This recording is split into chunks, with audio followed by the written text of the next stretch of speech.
And my whole world had been turned upside down. Then I started to realize my motives to maybe I've been hoodwinked, maybe I've been duped. I'm not sure if we have time for any other questions. Hold on, I think. Well, I was going to say that in moving into what you're doing now, and maybe even what's going on with you right now, I think that that would be an important part of our discussion, and you might have a call for something you need. Okay, I can do that. Well, while I was in prison and I started to reevaluate myself, I started reading stuff about me in the newspaper.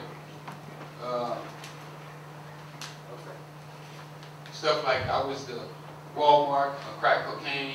I ran my rock houses like a fast food restaurant, like a McDonald's. So I started to study these companies and the people who ran these companies. And I found out who I was. And then when I found out who I was, I started to look at all the other young guys in prison with me. And I was saying, well, maybe they are just like me. Maybe we're all the same. Because we all, the only crime that we all had committed was selling crack. I mean, none of us had shot anybody. None of us had beat nobody up.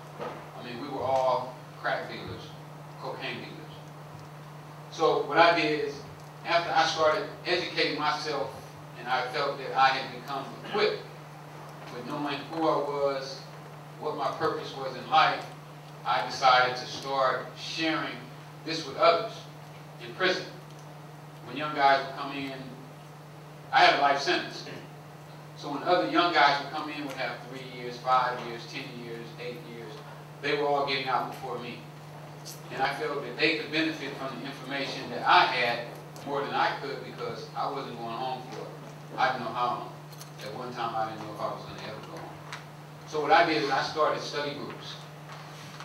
I started a book club where I would buy books and I would share them with the guys on the compound. I would make other guys who wanted to read the books would pay $15 a month to be in the book club, and then I would take that money and I might buy 8 to 10 books a month so that we would all have books to share. Not novels, because novels are plentiful in the institution. The institution go and buy novels and put on the shelves for us to read, but what we found out is those books didn't educate us. You know, those books told stories that we had already lived, and we no longer wanted to live that life anymore. So when I finally got my case overturned, I decided to be a voice, to be the one person that would come out and tell the young men and young women in South Central that don't know that they are special, that they can do anything that they want to do with their lives if they channel their energies. Because a lot of times, you know, these kids, their mother's in jail, their father may be in jail, their grandmother may be raising them.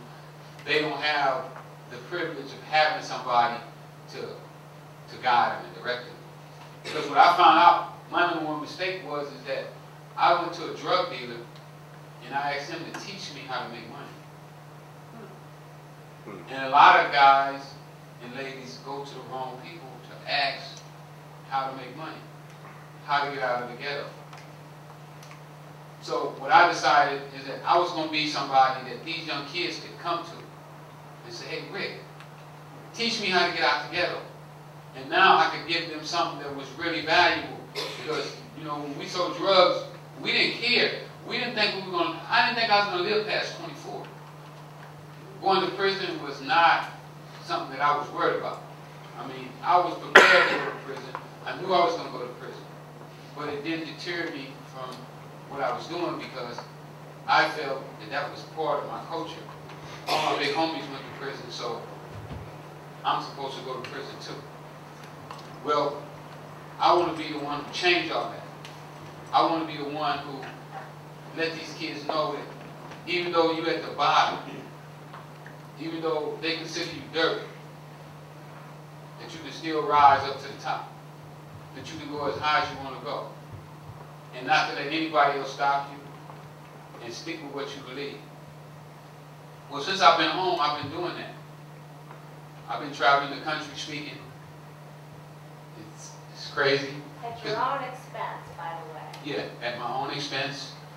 Any money that I can raise. I started my own company since I've been home. I started a trucking company. I started a film production company, record company. I've been able to get people to really work with me. People to volunteer their time. Because they believe in me. Right now that's my lawyer right there. He's been working with me maybe 14 months. And he hasn't been paid a dime. And even worse than that, he's taking his own money because, see, I won't buy clothes. See, I refuse to go to the store and buy a pair of Air Jordans or Guess jeans or whatever they're selling. I refuse to buy them. So he's taking it on himself because he wants me to dress a certain way. He goes and buys the clothes to make me wear them because I don't believe that clothes make me no more. See, I believe that when they put certain things on TV and tell you if you don't look like Mike, that you're not important. And I don't want to be one that perpetuate that way of thinking because, see, that puts pressure on these kids to where they want these items. They want to be like Mike. And sometimes the only way that they can be like Mike is by selling crack cocaine on the streets. Well, I've been going all over doing this. I mean, I've been working with the sheriffs. They made me prove myself. I went to New York. I went all the way to New York on a trip. And I'm supposed to speak at a school, right? And I'm thinking that I'm going to go into the auditorium and speak to the school. And when I get there, they got one classroom with 15 kids who they said were the bad kids. And what I found out, it was a test to see exactly what I was going to be teaching or what I was going to talk to the kids about. So they started with one class. I did that one, like 35, 40 minutes. They let that class out. They said, well, do one more class. You're in New York. You ain't got nowhere to go. So I did another class. But after I had finished, I did like 3 classes. They said, you know what? The principal wants you to come to the auditorium. So I wound up with the whole auditorium full of people. So I still have to prove myself constantly. And I think that's something that needs to be corrected in our system.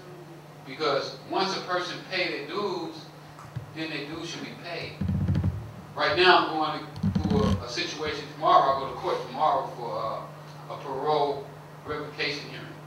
What they're trying to do is they're trying to put me back in jail for 6 months.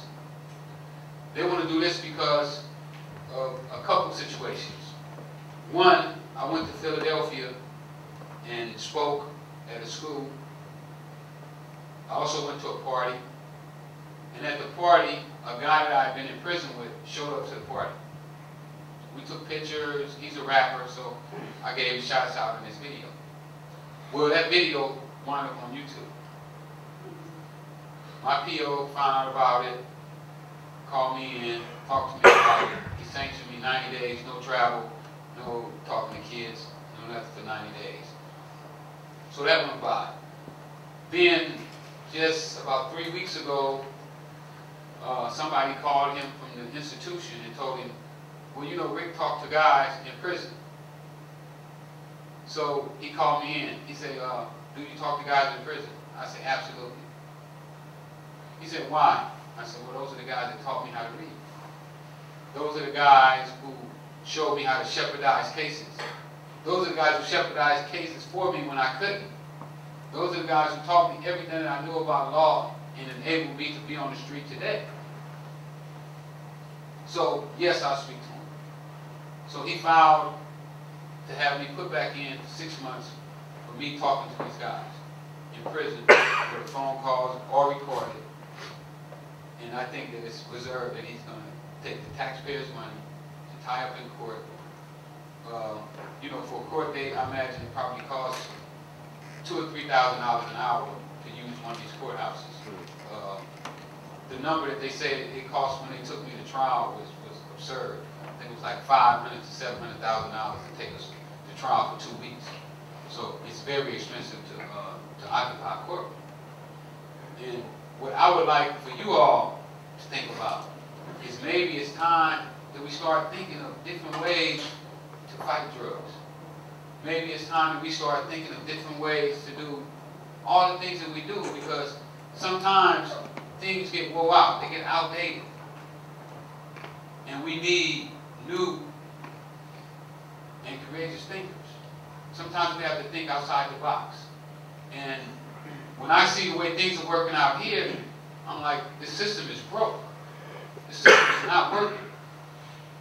Anytime that you're going to put somebody in prison who not selling drugs, not carrying a gun, don't want to hurt anybody, I mean, something is desperately wrong. So I would recommend to you is to question the law. Question everything. Don't just let nobody put something on you. See, when my friend handed me that first piece of dope, that was my chance to question it right then. Because once I bought into it, it was too late. I was already in. So before you buy into anything, you should question why, what, where is this going to lead me? What is this going to do for my community? What is this going to do for my country? Where are we going to end up after I get involved with this? Mass business.